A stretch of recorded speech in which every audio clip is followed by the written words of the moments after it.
Audio Jungle. नमस्कार, आप देख रहे हैं मशाल न्यूज, जन जन की आवाज आफ्ताब इरफान के साथ। 2 दिवसीय दौरे पर स्वास्थ्य एवं चिकित्सा मंत्री प्रसादी लाल मीणा बीती रात सिरोही सर्किट हाउस पहुंचे, जहां विधायक के नेतृत्व में कार्यकर्ताओं व विभाग के अधिकारियों ने उनका स्वागत किया और सुबह पत्रकार वार्ता के दौरान उनसे कई सवाल पूछे गए, जैसे आने वाले बजट में कोई बड़ी घोषणा। तो उनका कहना था कि 4 साल में इतनी स्वास्थ्य सेवाओं में बढ़ोतरी हुई है कि अभी किसी घोषणा की आवश्यकता नहीं है।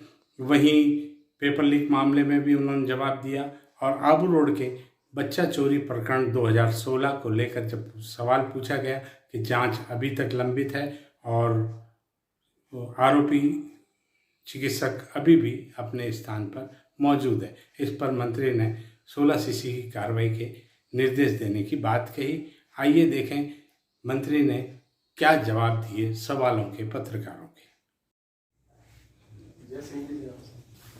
लिखित में दिया था किसी को भी दो, तो ये बहुत रिसर्च करके भीमराज में ढूंढ के लाए। सामने जो चुनाव लड़ा था मीठा लाल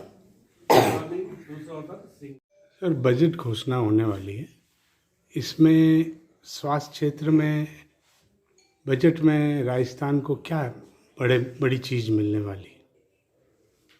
स्वास्थ्य के बजट में पिछले 4 साल का जो मिला वो अभूतपूर्व है। ऐसा हमने भी नहीं सोचा था कि ऐसा बजट माननीय मुख्यमंत्री जी राजस्थान में देंगे। अपेक्षाओं के से भी अधिक बजट मिला। आप सोच सकते हैं कि हर जिले में मेडिकल कॉलेज, जहाँ हमारे 6-7 मेडिकल कॉलेज हुआ करते थे, अब 30 जिलों में मेडिकल कॉलेज हो जाएंगे और हर जिले में नर्सिंग कॉलेज, पहले 6 या 7 जिलों में नर्सिंग कॉलेज थी, आज सारे 33 जिलों में नर्सिंग कॉलेज हो जाएंगे। ये नर्सिंग कॉलेज, मेडिकल कॉलेज होना राजस्थान के लिए बहुत बड़ी बात है।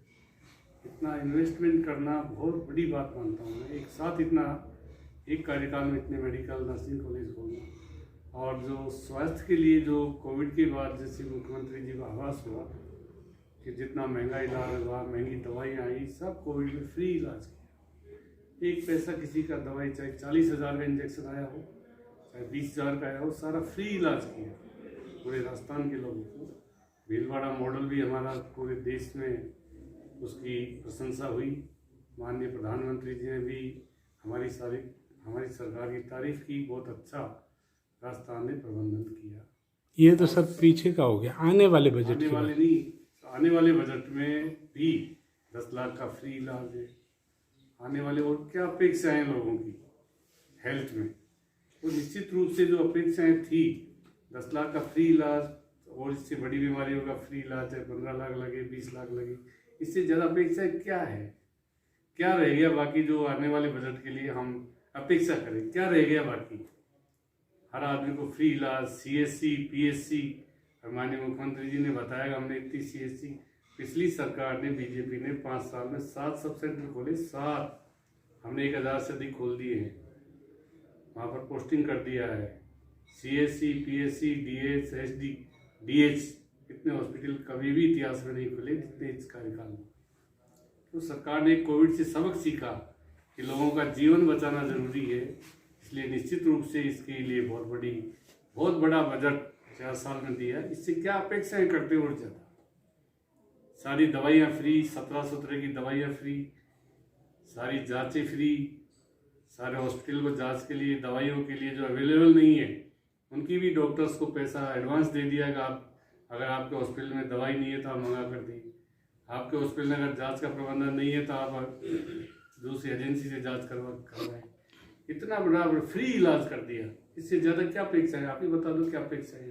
अच्छा सर, ये जो 4 साल में विधायक महोदय के प्रयास से और राजस्थान सरकार ने जो विकास सिरोही में किया है स्वास्थ्य क्षेत्र में, वो उसकी अपेक्षा जनता को भी नहीं थी और स्थानीय प्रशासन को भी नहीं थी।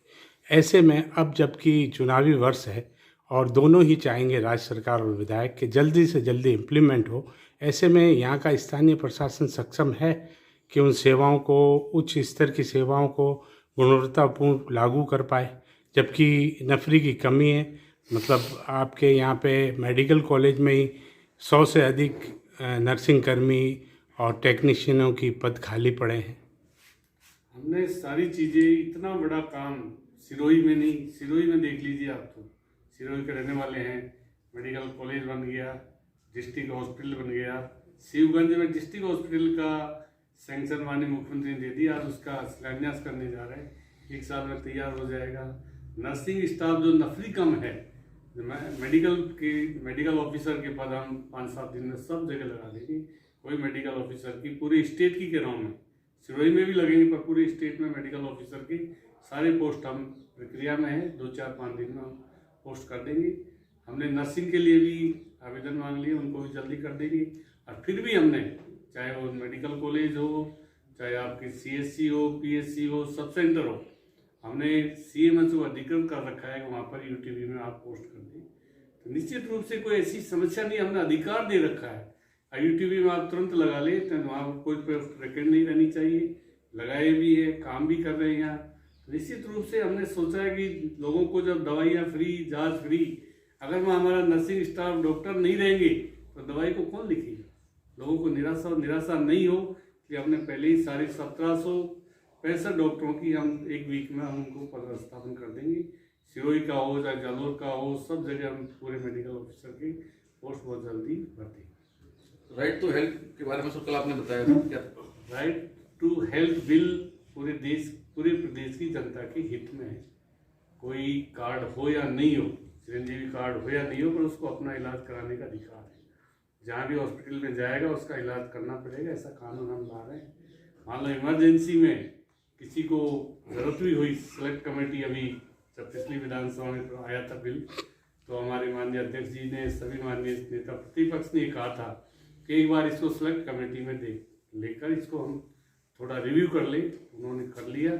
निश्चित रूप से चाहते हैं कि अगर कोई प्राइवेट हॉस्पिटल इलाज करता है, इमरजेंसी में इलाज करता है, उसको पेमेंट तो देना ही पड़ेगा, चाहे वो चिरंजीवी में दो, चाहे और कोई कोर्स बना कर दो। तो ये थोड़ी फ्री में इलाज कराएंगे, फ्री के लिए थोड़ी कहेंगे हम। पर मैं कह रहा हूँ पूरे प्रदेश की बात कर रहा हूँ मैं, कहीं भी कोई ये नहीं कह सकता मेरे को फ्री दवाई नहीं मिली, मेरी फ्री जांच नहीं हुई। कोई भी बीमारी हो, कैसी बीमारी क्यों नहीं हो, सबके लिए जब जांच फ्री कह दिया मुख्यमंत्री ने, फिर क्या रह गया? या दवाई फ्री कह दिया, फिर क्या रह गया? सर, जिला अस्पताल में जो सोनोग्राफी डिजिटल मशीन जो पूरे ज़िले में नहीं है वैसी मशीन, वो बंद पड़ी है क्योंकि उसे चलाने वाला चिकित्सक नहीं है। आज लोगों को वही प्राइवेट में जाके पैसा देना पड़ता है। तो योजना, जब मैन पावर की कमी है तो आपकी योजनाएं कैसे फली? जल्दी लगा देंगे। कोई डॉक्टर प्रॉब्लम की वजह से आपने शिकायत की थी इसलिए हटा था, प्रेस वालों ने शिकायत की इसलिए हटाया है। आप कहोगे तो उसको लगा देंगे, आपको दूसरा लगा देंगे। आप ध्यान आज लाएं, माननीय हमारे विधायक जी ने भी आज कहा है, जाते हैं लगा। तो डॉक्टरों को लेना हमारी मजबूरी है।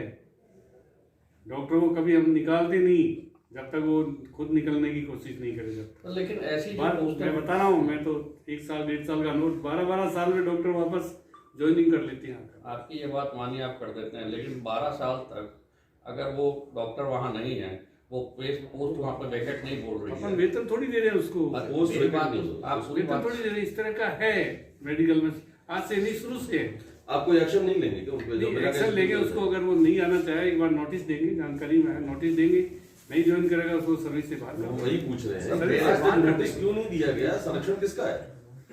मेरी जानकारी में आज ही आई ये बात, अखबार में जो छपा है, जाते ही नोटिस देंगे, नोटिस में नहीं आएगा सर्विस से बाहर कर देंगे। मेरा ये पूछना है, मान लीजिए 12 साल वो नहीं आ रहा, 12 साल बाद आ रहा है, वो पोस्ट वहाँ पे फुलफिल बोल रही है, और तब तक आप वहाँ पे कोई दूसरा एब्सेंट है 12 साल से, 10 साल से, 5 साल से डॉक्टर आ जाते हैं, उसकी जगह दूसरा चिकित्सा उनको वापस ज्वाइन करा देते हैं, करना चाहे तो करा देंगे। दूसरा घटना है, माननीय मुख्यमंत्री ने इसको बहुत सीरियसली लिया है।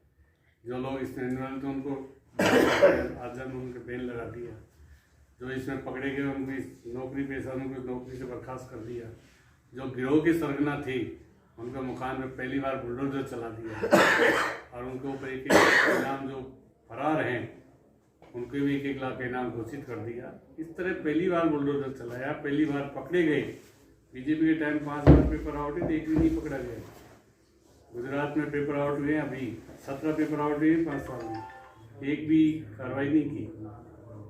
हम कार्रवाई कर रहे हैं, सबक सिखा रहे हैं, काड़ा कानून भी लेकर आए हैं, हम विधानसभा में पारित कानून भी बनाया हमने क्या नहीं किया। पेपर हम चाहते हैं, पेपर आउट करने वाले निश्चित रूप से एक तरह से गंभीर आरोपी है, उनके खिलाफ बुलडोजर पहली बार चलाया, आपको पता हो तो पहले चलाया, बीजेपी के टाइम भी आउट हुई थी, एक भी पकड़ा गया क्या? हमारे सारे पकड़ लिए। पेपर देने से पहले पेपर परीक्षा कैंसिल कर दी, दोबारा उसकी परीक्षा करवा दी। तो निश्चित रूप से सरकार गंभीर है। हाथों हाथ बस को नहीं पकड़ा गया उदयपुर एसपी ने, पेपर होने से पहले पकड़ लिया था, आउट कहाँ हुआ? आउट हो गया, दोबारा परीक्षा करा दी 29 जनवरी को। तो जो 4-5 सरकारी कर्मचारियों को नौकरी से बर्खास्त किया, कम किया कहीं? आप कम मानते हो इसको? आप क्या चाहते हैं? लेक ऑफ गवर्नेंस जो मैं कह रहा हूँ गवर्नेंस, कोई चीज घटना होती है, घटना के बाद अगर वो उसमें सरकार लिपापोती करती है तो सरकार दोषी है। पर सरकार ने तुरंत कार्रवाई की, अधिकारियों ने तुरंत कार्रवाई की, तो दोबारा सबक सिखाने के लिए बुलडोजर चलाए, उनके मकान में बुलडोजर चला दी। ये कम बात है कि पहले चलाया किसी सरकार ने, अशोक गहलोत की सरकार ने चलाया ना। संयम जी की बात को गंभीरता से लिया ना, मुख्यमंत्री की सलाहकार है, आपने सलाह दी तो वो वैसा ही काम किया। तो दूसरी वाली बात तो गंभीरता से ली कि भाई भाजपा और कांग्रेस दोनों एक ही बिजली ठेकेदार के उसमें काम कर रही है। ये मेरे को पता नहीं, पर बजरी के निश्चित रूप से कितनी माइंस अलॉट की हमने। सुप्रीम कोर्ट ने निर्णय में पाबंदी लगा दी पहले, पता है आपको। हमने कोशिश करके, हमारी सरकार ने कोशिश की, सारी को लीज कर दी वापस। कितने फर्क आ गया, 100 से अधिक माइनिंग लीज हमने जारी किए। बीजेपी के टाइम एक भी माइनिंग लीज नहीं थी, 1 रुपया भी रॉयल्टी का नहीं आ रहा था, 1 रुपया भी 5 साल तक। हमने कोशिश करके उनको लीज को वहां से फैसला कराया, सबकी लीज कर दी, बाकी और कर देंगे। तो ये थोड़ी पहले 2 नंबर में बजरी चल रही हो, ये इनकी शिकायत है। निश्चित रूप से बजरी माफिया पैदा हुआ है, ये हर जगह रोज खबर आती है, कभी क्या ट्रैक्टर चढ़ा देते हैं, कभी ट्रॉलर चढ़ा देते हैं। बजरी माफिया है, जो माफिया पिछले 5 साल में पनपा, उसको धीरे धीरे समाप्त करना पड़ेगा। ये जो बजरी की समस्या है, जो ठेकेदार है बजरी की रॉयल्टी जिन्होंने ली हुई है, उन्होंने आपके ही ब्लॉक अध्यक्ष को, कांग्रेस के ब्लॉक अध्यक्ष को सड़क पे पीट कर हाथ तोड़ दिया, और आज कुछ 5-6 दिन हो गए हैं, अभी तक पकड़ में ही नहीं आ रहे हैं। जानकारी नहीं। शिवगंज ब्लॉक अध्यक्ष रताराम देवासी को सड़क पे पीट के, सही नहीं बताया। आप भी जयपुर में थे उस वक्त, मैं तो बतौर मंत्री आपसे किया है तो अपराध किया है, अपराधी के खिलाफ निश्चित रूप से कार्रवाई होनी चाहिए, चाहे कोई क्यों ना हो, कितना बड़ा ठेकेदार हो, अगर उसने ऐसा अपराध किया तो उसके खिलाफ कार्रवाई होनी चाहिए। आप भरोसा दिलाते हैं कि कार्रवाई होगी? बिल्कुल होगी। आपके कांग्रेस कार्यकर्ता का मामला है। आज मुख्यमंत्री जी ने आपने पढ़ा उनका रात का स्टेटमेंट, रामदेव जी के खिलाफ उस टिप्पणी पर FIR अब तक क्यों नहीं की? तो वो उससे बड़ा है कि रामदेव जी से बड़ा है क्या वो ठेकेदार? हर चीज को गंभीरता से ले रहे हैं। गाड़ियाँ डिटेन कर दी थी, लोग भी पकड़ के लाए, और वो जो लोग गांव के साथ थे उन्होंने उनको बताया, तो उन्होंने बताया कि ये नहीं थे। तो नेक्स्ट डे वो 151 में जमानत हो गई। तो जो लोग नामजद लोग हैं, मुकदमा दर्ज हो गया उसका एट्रोसिटी एक्ट 307 में। सर, लास्ट दौरे में सिवई में आपसे बात हुई थी, आपने जवाब बताया था कि प्रभारी मंत्री और प्रभारी सचिव हर 15-15 दिनों में राज्य जिलों में जाएंगे, और नहीं जाएंगे तो मुख्यमंत्री अब कार्रवाई के मोड में उनके खिलाफ कार्रवाई करेंगे। सारे जिलों की लगभग यही स्थिति है। सब प्रभारी मंत्री महीने में एक बार तो जाता ही जाता है, हर जगह जा रहे हैं। जो नहीं जा रहे होंगे अपनी मजबूरी बता रहे होंगे, इसलिए नहीं जा सकते। मैं प्रभारी जिस जिले का हूँ, मैं तो हर महीने एक बार जाता हूँ। सब जा रहे हैं, मेरे ख्याल से सब जा रहे होंगे। ऐसा नहीं कि मुख्यमंत्री जी के आदेश के बाद कोई प्रभारी मंत्री नहीं जाए, प्रभारी सचिव भी जा रहे होंगे। परिस्थितियाँ जैसे बजट आ गया और कोई दूसरी परिस्थितियाँ होगी, कोविड आ गया था पहले, कई चीज़ें होगी, उसमें नहीं जाए अलग बात है, बाकी सब प्रभारी मिनिस्टर जा रहे हैं। सर, आपने बताया कि पेपर लीक में बुलडोजर चला, इनके वारंट निकले, खोजा जा रहा है, ये सब ठीक है, क्या इससे ये पेपर लीक रुक जाएगा सर? पेपर लीक रुकना चाहिए। सजा तो सर 302 भी है, लेकिन मर्डर रुकता है। हमारे मुख्यमंत्री जी ने अभी विधानसभा विपक्षों भी कहा है, आप ऐसी सब दल मिलकर ऐसी कार्य योजना बनाएं जिससे पेपर आउट नहीं हो, बच्चों की नौकरियां लगे टाइम पर। सब दलों से उन्होंने अपील की है, सब दल मिलकर उसमें सुझाव देंगे क्या हमको करना चाहिए, कैसी नीति बनानी चाहिए, क्या इसके लिए करना चाहिए, सब दलों को आमंत्रित किया उन्होंने। सुझाव देंगे तो उसके अनुसार कार्रवाई होगी। पूरी घटना होती है और घटना के बाद अपराधी नहीं पकड़े जाए, बेखूब घूमे, सरकार उनके खिलाफ कार्रवाई नहीं करे तो निश्चित रूप से वो लॉ एंड ऑर्डर का सब्जेक्ट होता है। घटना के बाद जब अपराधी पकड़ लिए जाते हैं, उनको सजा हो जाती है, कार्रवाई होती है, तो ये निश्चित रूप से पहले वाली में इसमें फर्क है। आपको पता है जयपुर में पिछली सरकार के समय बड़ी चौपड़ में बैंक में डकैती हो गई थी दिन में, बट जयपुर में तो घटना तो होती है। घटना किसी भी सरकार के समय कहीं भी देश में विदेश में कहीं भी हो जाती है, पर उस पर कार्रवाई करना बड़ी बात होती है, जिससे उनको सबक मिले लोगों को। तो ऐसी घटनाएं, ऐसी कोई घटना नहीं है जिसमें उनको सबक नहीं मिला, अपराधी नहीं पकड़े गए हों, उनको सजा नहीं हुई हो। सरकार का काम घटना होती है उसके खिलाफ तुरंत एक्शन लेना, सरकार उससे जनता में विश्वास पैदा होता है, सरकार ने तुरंत कार्रवाई। अपराधी इतने बेवकूफ कैसे? सब अपराध सब समाप्त हो जाएंगे। इसका मतलब सर 92 तक राजस्थान में अपराध रहने नहीं चाहिए थे। क्या 92 तक राजस्थान में अपराध रहने नहीं चाहिए थे। 92 सिर्फ कांग्रेस ही आई है। आजादी कांग्रेस के बाद से। अपराधियों के खिलाफ सख्त कार्रवाई करती है। अपराधी दूसरी सरकार आती है उसके समय पनपते हैं। ये पेपर माफिया भी उन्हीं के समय पनपा है, उन्होंने कार्रवाई नहीं की, एक भी अपराधी पकड़ा नहीं गया। किसने ये पेपर माफिया पैदा किया? पिछले 5 साल में एक अपराधी पकड़ा हो तो बता दो पेपर माफिया। हमारे सब पेपर माफिया पकड़े गए। सर फिर कितने बड़े लोग। सर फिर क्या वजह है कि सिरोही जिले में बच्चा चोरी की पहली घटना कई साल पहले आबू रोड में हुई थी, जांच भी हो गई, आरोप भी तय हो गया, लेकिन वो चिकित्सक अब भी आबू रोड में कार्यरत है? ये जानकारी दी चिकित्सक कौन है, क्या है, बच्चा चोरी की कहाँ की घटना है। ये तो आपका विभाग बताएगा सर, लेकिन ये घटना आबू रोड जानकारी दिए तो पूछेंगे ना विभाग से। जी। कोई चिकित्सक एक है, 2 है, कि कितने हैं, ये जब जानकारी में आए तभी तो कार्रवाई करेंगे तो ना। ये वाली बात आपको जानकारी में पिछले दौरे में दी गई थी, मेरे ख्याल से अभिषेक जी कौन ने सी? ये बात पूछी थी कि बच्चे चोरी वाली आबू रोड का मामला है शायद। आबू रोड का मामला 2016 का। 2016 नवजात बच्ची की चोरी की। उसमें डॉक्टर का इन्वॉल्वमेंट सामने आया था, उसकी जांच हो गई थी और आज भी वो व्यक्ति वहीं पर पदस्थापित है, कोई एक्शन नहीं है। जानकारी घर मेरी जानकारी में नहीं होती है, पिछली बार नहीं दिया। दूरी नहीं होगी, संस्थागत प्रसव फिगर ठीक करो कि सिरोही से दुगनी हो रही है। सिरोही से दुगनी नहीं होगी, दुगनी नहीं हो सकती। फिगर ठीक करो, फिगर ना सिवगन से दुगनी हो रही है ना सिरोही से दुगनी हो रही है। मैं आपको व्हाट्सएप करता हूँ डाटा। हमारा तो काम ही यही है।